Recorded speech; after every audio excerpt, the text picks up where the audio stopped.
Between 1937 and today, the search for Amelia Earhart has become one of the longest and most expensive hunts for a single missing person in human history. In the summer of 1937, the United States Navy and Coast Guard swept a stretch of the Pacific Ocean roughly the size of the entire state of Texas, the largest air and sea search the country had ever mounted. For more than 25 years, a team of aviation investigators returned again and again to one remote island, more than 10 expeditions in all, sifting the sand for anything she might have left behind.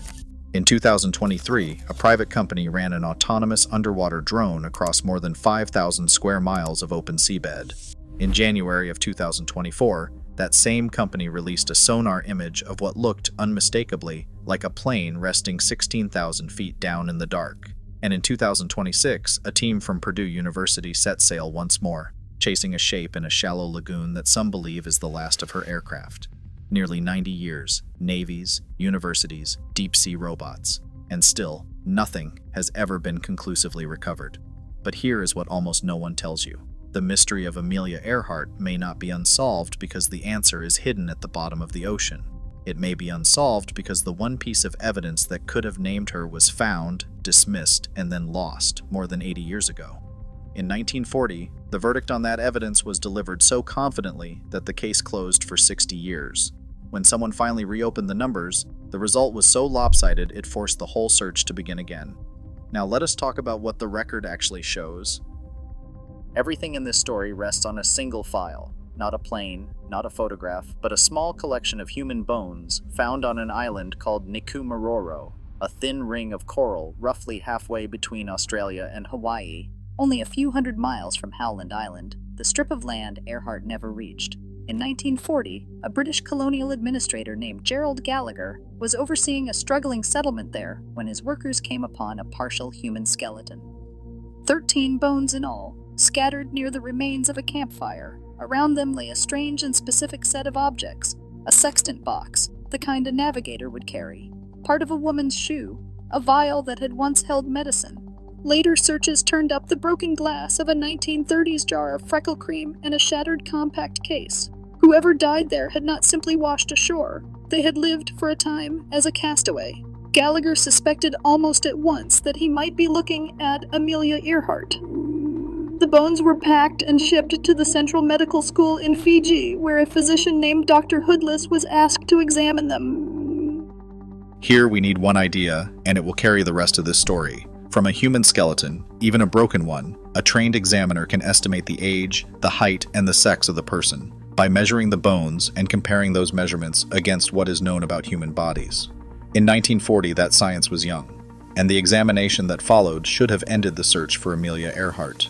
Instead, it buried her for 60 years. The first thing the record shows is a mistake.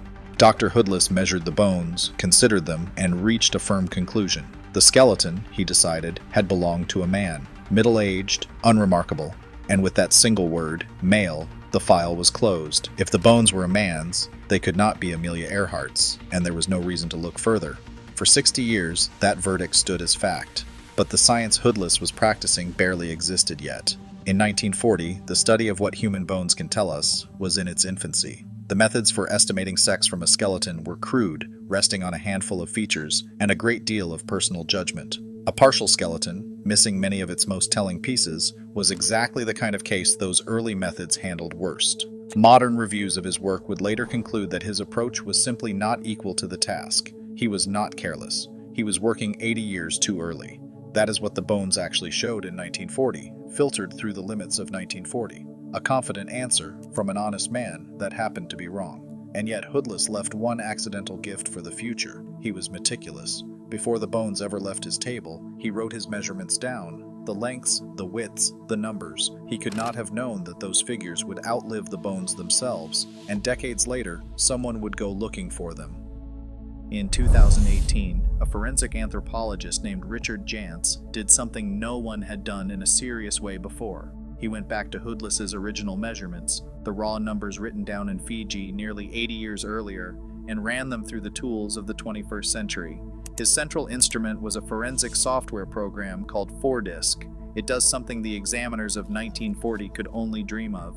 It takes a set of skeletal measurements and compares them, all at once, against a vast database of known human bodies, of many populations and builds, and returns a statistical answer. Given these exact measurements, what kind of person was this most likely to be? Think of it like this. Imagine an old tailor's card, the kind that records a customer's precise measurements, the shoulders, the arm length, the height. The suit cut from that card is long gone, but the numbers on the card remain. Run them against a modern database of thousands of body types, and you can still reconstruct, with surprising confidence, the exact build of the person the suit was made for. The body has vanished. The measurements still testify. That is precisely what Jantz did with a skeleton no one could touch anymore. And what the numbers actually showed stunned the people who had assumed the case was closed. The Nikumororo bones were not a poor match for Amelia Earhart. They were an extraordinary one. Jantz found that her proportions matched those measurements more closely than the bones of about 99 out of every 100 people in his reference sample. This was not a small correction to the old male verdict. It was a reversal. The bones dismissed as some anonymous man's were, by the best modern analysis, almost certainly a woman whose body matched the missing pilot with uncanny precision. But a measurement is a match to a body type. It is not a name. And only one thing in this entire story could turn a body type into a person. Before we reach that one thing, we have to be fair to the doubters, because their strongest argument sounds, at first, entirely reasonable. A skeleton on a remote Pacific island, they point out, could belong to almost anyone. Islanders settled Nikumororo. Sailors were wrecked across that ocean for centuries. The Second World War left its dead throughout the region. A few bones and some rusted objects, the skeptics argue, is not a person, it is just debris, and we are pattern-seeking creatures who badly want it to be her. On its face, this seems to support the simplest idea of all, that the bones are only bones. But deeper analysis tells a different story, because it is not only the bones, it is the company they kept. A sextant box on an island beside a campfire, a woman's shoe, a jar of 1930s American freckle cream, a compact, a medicine vial. This is not the scatter a passing fisherman leaves behind. It is the specific residue of a Western woman of Earhart's exact era, living alone and improvising survival on an island that sits directly on the final navigational line she radioed before she vanished. One coincidence is noise. This many, in one place, is a pattern. Which brings us to the only thing that could ever turn that pattern into certainty. A test of deoxyribonucleic acid, the genetic code we now simply call DNA. And here the story offers a real gift. There is a particular kind of genetic material called mitochondrial DNA, unusually suited to a case like this. Mitochondrial DNA passes down almost unchanged from a mother to all of her children, generation after generation, along the female line. That has two enormous consequences. First, it survives in old bone far better than ordinary DNA, which makes it the tool of choice for decades-old remains. Second, to identify someone, you do not need the person, and you do not need their father. You only need a relative who shares their maternal line. And Amelia Earhart has one. Her sister Muriel had a daughter, Amy, who carries the very same mitochondrial signature Amelia did. A living reference sample, still walking the earth. Which raises an almost unbearable question. If the reference exists, and the bones were found, why, even now, do we still not have the answer?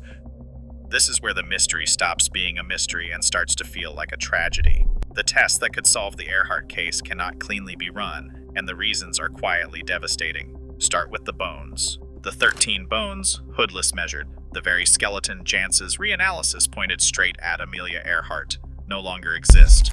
After they were examined in Fiji, they were misplaced, lost.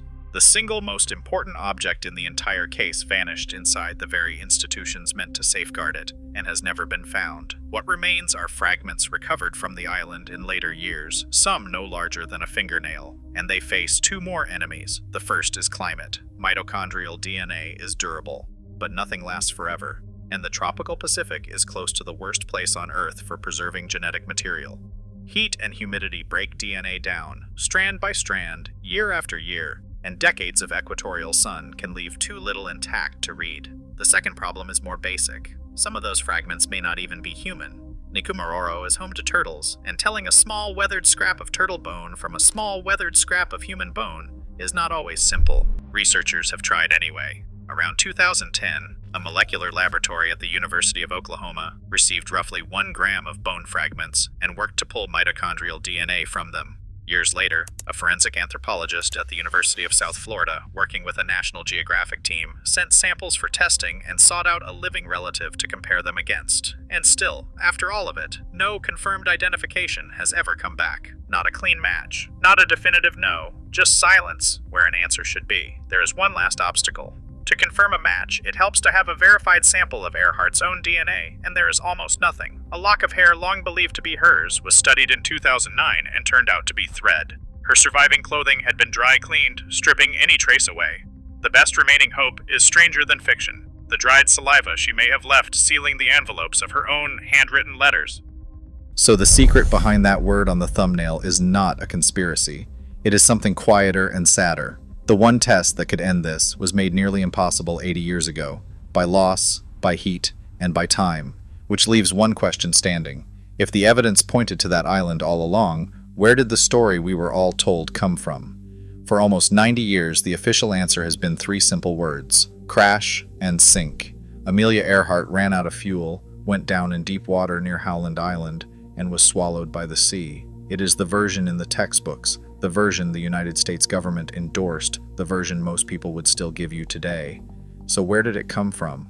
It came from one of the most rushed and improvised operations in naval history. When Earhart failed to reach Howland Island on July 2, 1937, the United States Navy had no real plan in place. Support for her flight had been minimal, and the response was assembled on the fly. Command of the search changed hands 3 separate times in a matter of days. Ships raced to sweep the open ocean northwest of Howland, chasing the assumption that she had gone straight down near her destination. The most logical alternative, the string of islands to the south along her own navigational line, was never properly examined. Aircraft did pass over Nikumaroro, but they looked only from the air, saw what seemed to be signs of recent habitation, assumed it was the local settlement, and moved on. When the search ended, Rear Admiral Orrin Murfin filed the official report. Its conclusion was that the flyers had come down at sea and drowned. Notice what happened. The absence of a body, the absence of wreckage, the simple failure to find her was quietly converted into a positive finding. We did not see her go into the ocean. We concluded she went into the ocean because we saw nothing else, and that conclusion was convenient. It closed an enormous, expensive, publicly embarrassing failure with a clean and tragic ending. It demanded no further searching, no admission that the wrong water had been swept. Crash and sink was not the answer the evidence required. It was the answer the moment required. A tidy story born of a chaotic week, hardened over the decades into something we mistook for fact. Which sets up the part of this story that is hardest to sit with.